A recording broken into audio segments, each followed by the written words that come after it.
talking about imposter syndrome, and we can share a link in this episode as well. We had an article that came out a couple of months ago talking about that, and we find, and I want to get your reaction to this, we find very often that you can get progressive classroom teachers or even progressive principals that when they move up to that higher level of leadership, they change their what's made them successful. So they go from being this um, not being the sage on the stage, but the guide on the side in the classroom or the school.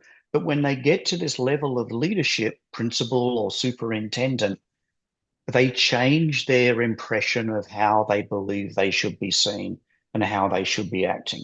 They start to believe in the leader that has all the answers, that is a superhero, that they need to know everything before they can be trusted. And what we are suggesting and saying is that no, you need to be curious, relationship driven, and focusing on the people side of leadership.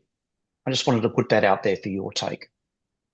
You just said a lot of good things, Sean. And this is so true. These are outdated mindsets, right? And this is where coaching can play a significant role, helping leaders understand the mindsets in which they're operating with and find new mindsets to replace these mindsets that absolutely are no longer, they're not effective anymore.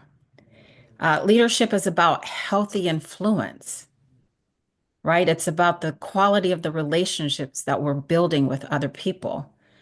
And we cannot reduce it to just, driving results and task-based because you forget how important it is to, people talk about, well, am I winning? We want to win at trust. We want to win at the quality of the relationships that we have with people. And that's where I think coaching can help some of these leaders who are still working with something that they've seen and potentially grown up with. I find that to be often the case.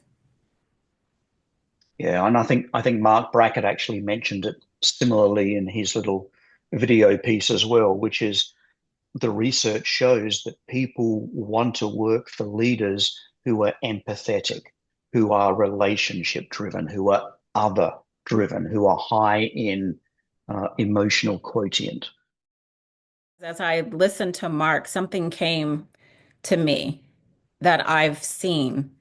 It's beautiful for a leader to be other driven.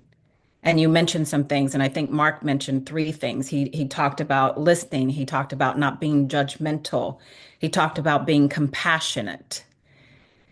And I believe the thing that sometimes leaders forget is that doesn't just apply to other people. Being a leader who can listen to their own experiences and their own feelings, their internal world, and navigate that space successfully by being compassionate and empathetic, that's also equally important. Not judging every act and decision that they make, being willing to have a growth mindset and learning from those experiences, that's important.